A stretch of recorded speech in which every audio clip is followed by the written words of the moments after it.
Friends, this is just shocking. Shocking, I tell you.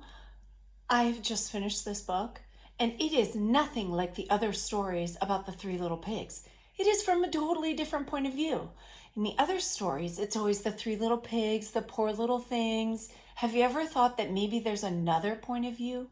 Thank you to John Cheska for pointing it out, and illustrated by Lane Smith. They really brought the other story in a different point of view to life. Let's read it.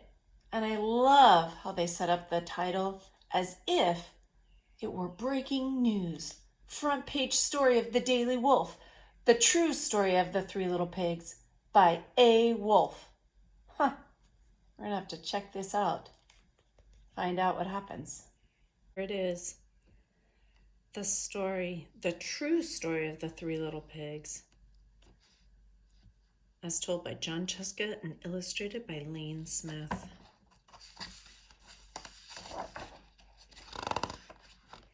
Everybody knows the story of the three little pigs, or at least they think they do. But I'll let you in on a little secret. Nobody knows the real story because nobody has ever heard my side of the story.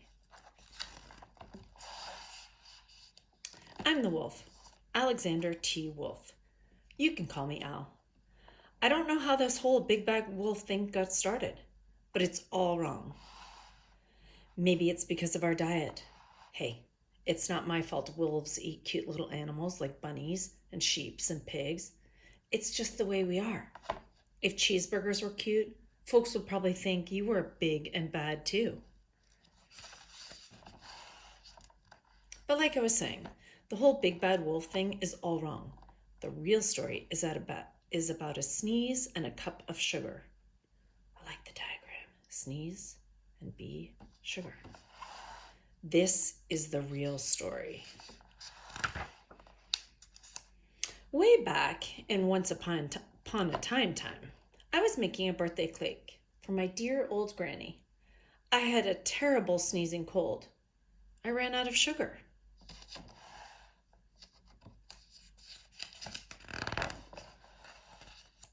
So I walked down the street to ask my neighbor for a cup of sugar. Now this neighbor was a pig, and he wasn't too bright either. He had built his whole house out of straw. Can you believe it? I mean, who in his right mind would build a house out of straw? So of course, the minute I knocked on the door, it fell right in. I didn't want to just walk into someone else's house. So I called, little pig, are you in? No answer. I was just about to go home without a cup of sugar for my dear old granny's birthday cake. That's when my nose started to itch. I felt a sneeze coming on. Well, I huffed and I snuffed.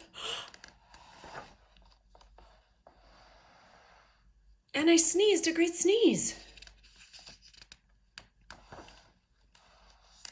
And you know what? That whole darn straw house fell down. And right in the middle of the pile of straw was the first little pig, dead as a doornail. He had been home the whole time. It seemed like a shame to leave a perfectly good ham dinner lying there in the straw, so I ate it up. Think of it as a cheeseburger, just lying there. I was feeling a little better, but I still didn't have my cup of sugar, so I went to the next neighbor's house. This neighbor was the first little pig's brother. He was a little smarter, but not much. He had built his house out of sticks. I rang the bell on the stick house.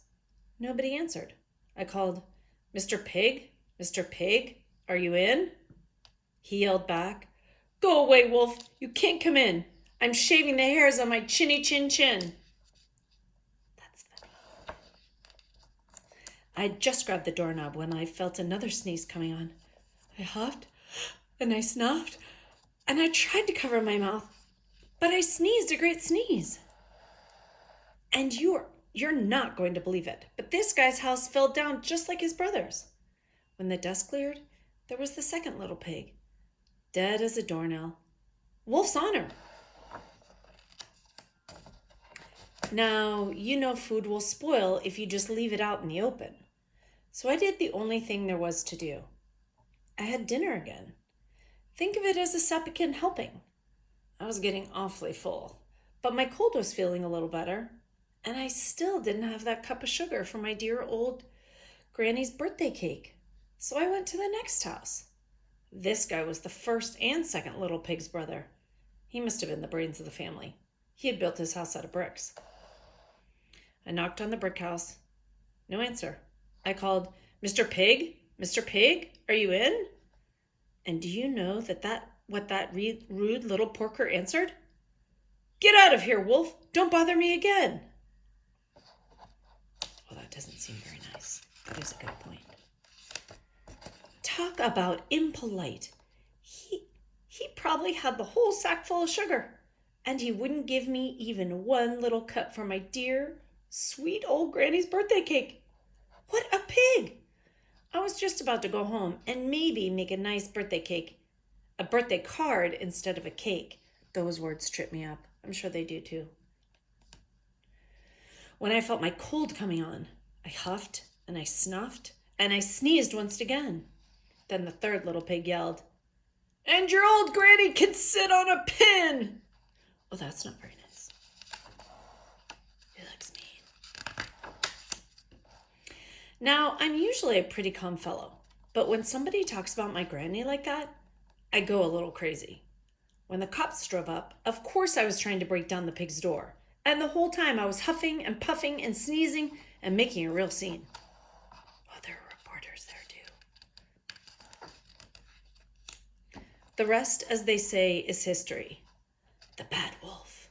Wolf all huff and all puff. A.T. Wolf, big and bad. Red Riding Hood settles the dispute out of court. Oh. The news reporters found out about the 2 pigs I had for dinner. They figured a sick guy going to borrow a cup of sugar didn't sound very exciting. So they jazzed up the story with all that huff and puff and blow your house down. And they made me the big bad wolf. That's it. The real story. I was framed. For those of you that don't know what he means by framed, it means that somebody makes it look like he is the bad guy when really he isn't. But maybe you could loan me a cup of sugar? The end. Something to think about. We've heard one story from the 3 little pigs, from their point of view, as told by a third person. This is a first-person story told by a wolf. I hope you enjoyed it. Now maybe you can decide which version is your favorite.